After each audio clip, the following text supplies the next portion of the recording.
ഇപ്പൊ ഒന്നൊന്നല്ല അനവധി ആൾക്കാരുടെ പോകുന്നതായി കേൾക്കണത്. അപ്പോ ഏതെങ്കിലും ഒരു കൂട്ടരെന്ന് പറയാൻ പറ്റില്ല. അപ്പൊ ആരെ നോക്കിയാലും പിന്നെ ഈ പെട്ട ആൾക്കാരൊക്കെ അത് അറിയാണ്ട് കഴിക്കാൻ പ്രാപ്തി ഇല്ലാത്തവരാന്ന് വെച്ചാൽ മതി. ബാക്കിയുള്ളവർ കേമന്മാരാന്ന് ഇരിക്കണ്ട. അപ്പൊ വിവാഹം അല്ലാത്ത ബന്ധമാണ് വെച്ചാൽ അപകടമാണ്. പക്ഷെ വിവാഹം കഴിക്കുന്ന ആളുടെ പേര് ഇപ്പൊ പരസ്യമായിട്ട് പറഞ്ഞാൽ എന്താ? ഇങ്ങോട്ട് വരും ആരാ? എന്താ അങ്ങനെ ഗോഷ്ഠി കാണിക്കുന്നത്? എന്താ വെച്ചാൽ തെളിച്ച് പറഞ്ഞൂടെ? ജുനൻ. ജുനനോ? അതെന്ത് പേര്? അങ്ങനെ ഒരു പേര് ഇതുവരെ കേട്ടിട്ടില്ലല്ലോ. അർജുനൻ. നല്ല ഭാഗായി അർജുനനെ. ആട്ടെ, അങ്ങനെ വേറെ വല്ലവരോടും പറഞ്ഞു. എന്താ ഭാമേ? എന്നോട് പറഞ്ഞത് പോട്ടെ, സാരമില്ല. മറ്റുള്ളവരോട് പറഞ്ഞാൽ എന്താ ധരിക്കാൻ വെച്ചിട്ടുണ്ടോ? അങ്ങക്ക് പാണ്ഡവരോടുള്ള ഇഷ്ടം, വാത്സല്യം എല്ലാവർക്കും അറിയാം. അപ്പൊ അവര് മരിച്ചിട്ടും മരിച്ചില്ല എന്നുള്ള തോന്നല്, അതിന് ബുദ്ധിഭ്രമെന്നോ തലയ്ക്ക് സ്ഥിരല്ലായമോ ഭ്രാന്തമോ എന്ത് വേണമെങ്കിൽ പറയാം. ഭാമേ, പാണ്ഡവര് മരിച്ചിട്ടില്ല. ഭഗവാൻ കാര്യം നേരിട്ട് തന്നെ പറഞ്ഞു. അല്ലാണ്ട് നിർത്തിയില്ല എന്ന് മനസ്സിലായപ്പോ ഭഗവാൻ കാര്യം നേരിട്ട് തന്നെ പറഞ്ഞു മനസ്സിലാക്കി. പിന്നെ ഭാമയ്ക്കും അർജുനൻ പാഞ്ചാലിയുടെ കൈ പിടിക്കുന്നത് കാണാൻ മോഹം ഉണ്ടാവും നിരീക്ഷിച്ചിട്ടാണ് ഞാൻ പുറപ്പെട്ടോളാൻ പറഞ്ഞത്.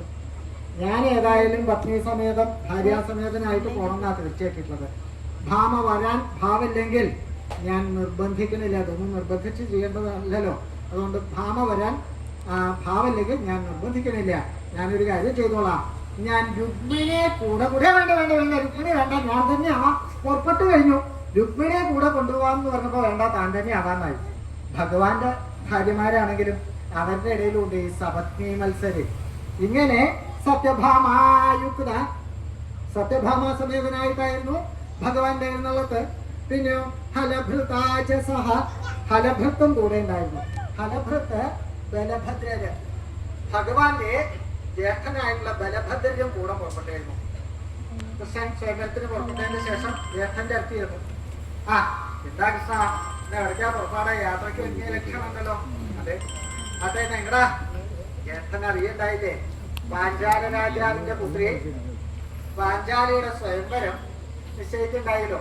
അതിനെ ക്ഷണിക്കുണ്ടായല്ലോ. ക്ഷണിച്ച സ്ഥിതിക്ക് ആരെങ്കിലും പോണല്ലോ. അതാ പരിപാടിയിലാണ്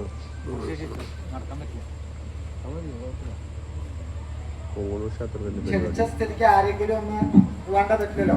അതായത് ഈ ക്ഷണിച്ച സ്ഥിതിക്ക് ആരെങ്കിലും പോണം.